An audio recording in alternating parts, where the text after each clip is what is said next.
lorsque Dieu dit la vie, c'est cette chance inouïe, c'est ce ticket que je vous donne pour participer au plus grand, c'est ça la vie. C'est pas manifester les besoins X et Y de notre zone de confort. Dieu me demande de parler aujourd'hui de ce qu'il appelle le choix véritable. Alors c'est un choix qui a bouleversé en fait ma vie, ou la conception que j'avais de la vie, et qui continue de me toucher au plus profond de moi tous les jours. C'est un choix que j'ai compris avec Dieu. Il y a, je dirais, je n'ai pas de date précise, enfin j'ai dû garder une note quelque part, mais ça fait au moins, je dirais, une vingtaine de mois, voilà, que ce choix est venu, et que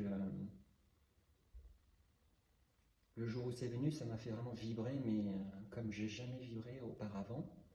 Et ça continue tous les jours, en fait, d'être confirmé par une multitude de synchronicités divines, qui sont ces manifestations angéliques qui confirment ou infirment nos choix quotidiens. Mais celui-là, là, ce choix véritable, est vraiment d'une importance vitale pour le tissu humain et pour la réalité qu'on manifeste et qu'on veut vraiment manifester au plus profond de son cœur. Ce choix véritable, avant de l'expliquer, j'ai besoin d'illustrer cela avec symboliquement ce que représente, je dirais, le moment où Ève prend la pomme de cet arbre de la connaissance. Et qu'est-ce que ça représente symboliquement pour l'être humain, ce geste? Voilà, parce que la tentation du serpent là, lui dit, voilà, si tu prends la pomme, tu vas pouvoir en fait ouvrir les yeux et tu auras finalement la connaissance, parce que c'est de l'arbre de la connaissance qu'on prend cette pomme, ce fruit. Alors en prenant ça, elle va outre le jugement de Dieu, c'est-à-dire, on va dire, ce que Dieu lui avait dit, et en faisant ça, elle prend sa jouissance au sens large, au moment où elle estime elle-même être juste, à travers la manipulation du serpent. Ce choix, voilà, qui illustre en fait le choix de tous les êtres humains ici et maintenant, c'est-à-dire prendre sa jouissance au moment exactement où on le souhaite nous-mêmes, quand j'expliquerai le nous-mêmes, ou le soi, ou le moi, en fonction de comment certains individus veulent bien l'expliquer. Je vais vous donner l'explication un peu plus divine de ça. En tout cas, au moment où elles le souhaitent, elles prennent. Et en faisant ça, à partir de ce moment-là, en fait, ça crée le chaos qu'on connaît aujourd'hui. Voilà. Alors, ce choix cette pomme d'Adam, elle est en fait vraiment anatomiquement incorporée dans le corps, en fait, parce qu'on a ici ce cartilage qu'on appelle la pomme d'Adam, qui est aussi présent chez la femme que chez l'homme, même si on l'appelle pomme d'Adam, et qui est là pour en fait protéger les cordes vocales, mais autre chose. Symboliquement, Dieu a incorporé en fait le message de voilà.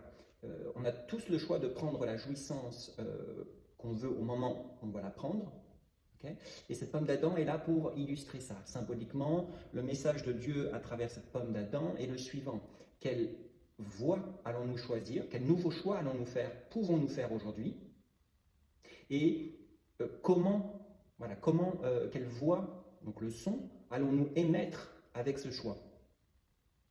Parce que cette pomme d'Adam est au carrefour donc, des voies, on va dire, digestives et respiratoires, donc vraiment un croisé des chemins, donc une croisée des voies, mais également elle est là pour protéger les cordes vocales, et en protégeant ces cordes vocales, elle protège quoi en fait? Elle protège notre véritable voix, un peu à l'instar de l'ego. Cette pomme d'Adam est là pour protéger notre véritable voix, elle bloque la voix véritable. Voilà. Donc symboliquement, cette pomme d'Adam et le choix symbolique d'Ève de prendre cette pomme, ce fruit de la connaissance, c'est prendre sa jouissance par soi-même, en fonction de ce qu'on croit être juste pour nous sur le moment, à l'instant T.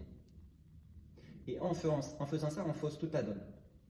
Et chacun faisant ça de son côté, vous pouvez imaginer que ça fait toute une série illimitée de radicaux libres qui font leur choix dans tous les sens et qui créent un chaos pas possible. Un chaos pas possible par rapport au plan divin. Alors, quel est ce choix véritable de Dieu? Il est aussi illustré dans cette pomme d'Adam en disant quel choix et quelle voie allons-nous émettre ici et maintenant. Voilà.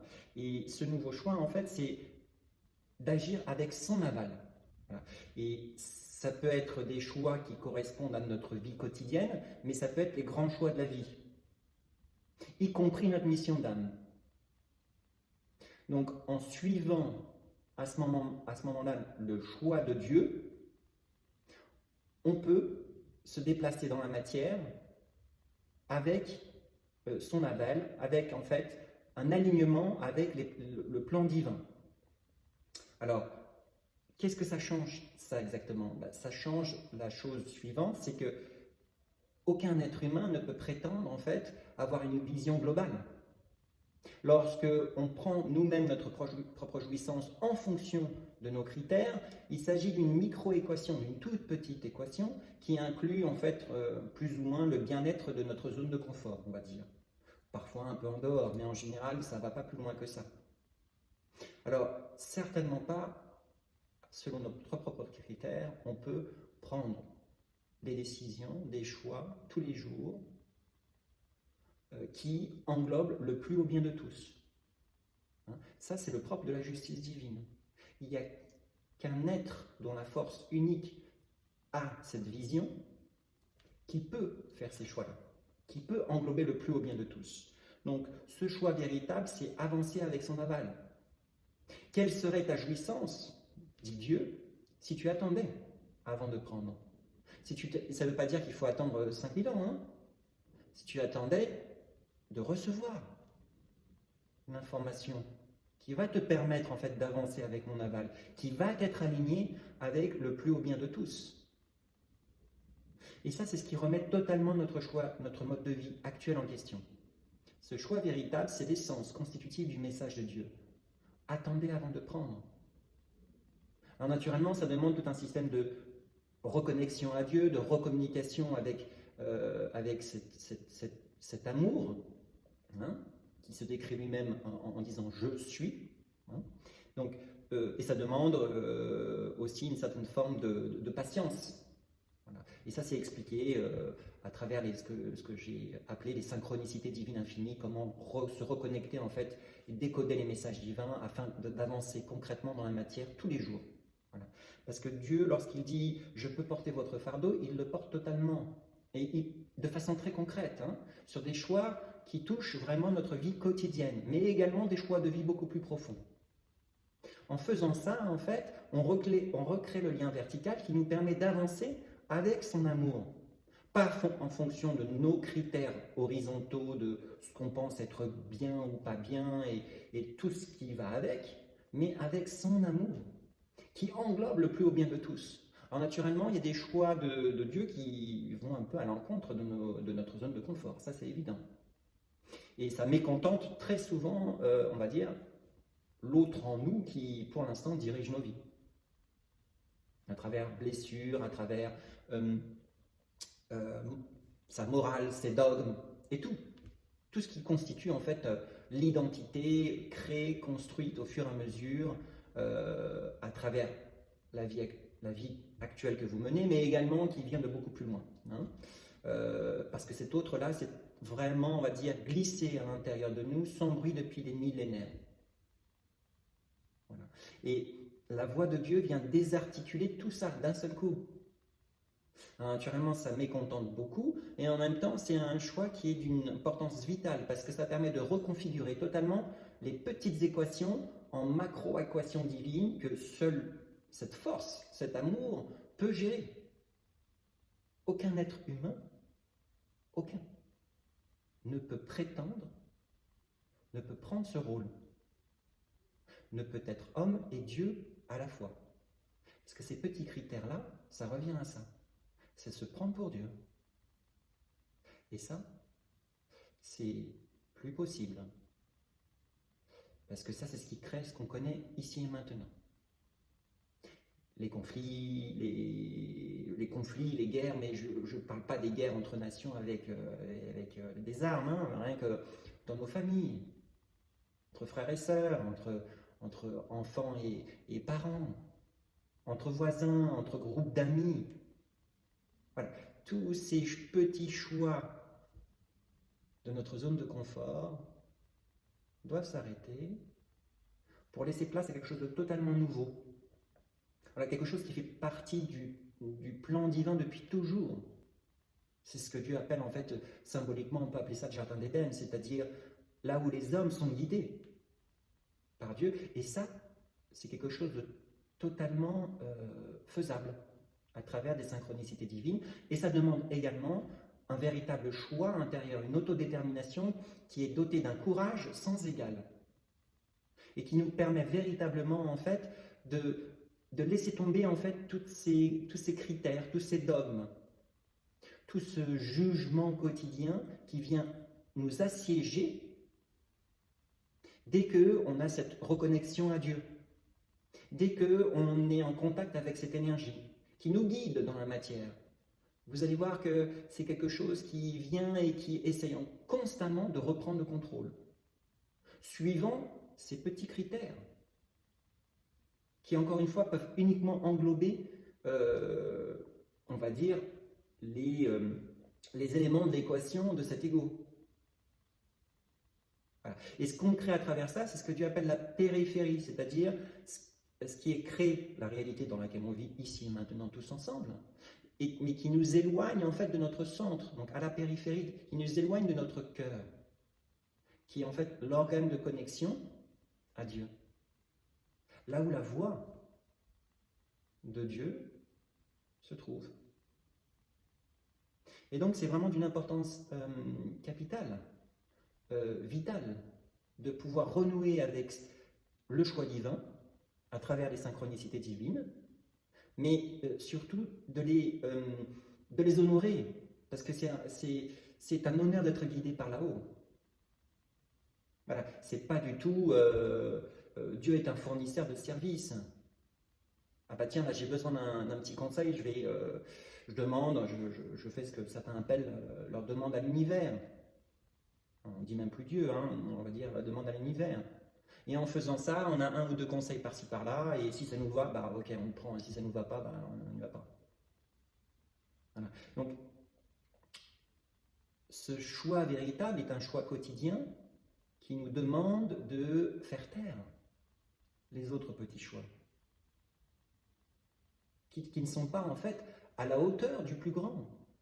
Ils sont là que pour en fait assouvir les besoins de cette périphérie, mais qui ne sont en aucun cas, hein, ils ne servent en aucun cas l'énergie du cœur de chacun, ni en fait le grand plan divin. Voilà, lorsque Dieu dit la vie, c'est cette chance inouïe, c'est ce ticket que je vous donne pour participer au plus grand, c'est ça la vie. C'est pas manifester les besoins X et Y de notre zone de confort, en tournant en rond toujours dans ce schéma momifié de voilà, je prends la jouissance en fonction de mes critères.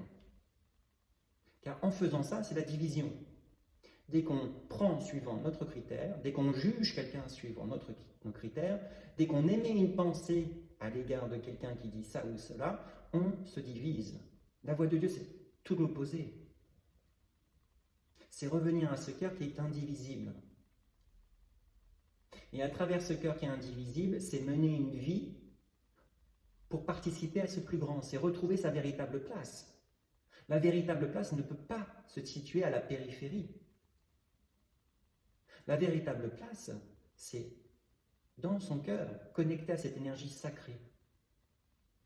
Et cette énergie sacrée va au-delà de toute religion, de toute divisibilité, de tout critère, de tout jugement, de tout dogme. Elle est. Voilà, à l'image de Dieu qui se définit comme je suis, cette énergie est. Et elle ne s'est pas divisée. Elle sait uniquement nous guider dans la matière, dans notre vie quotidienne, pour le plus haut bien de tous.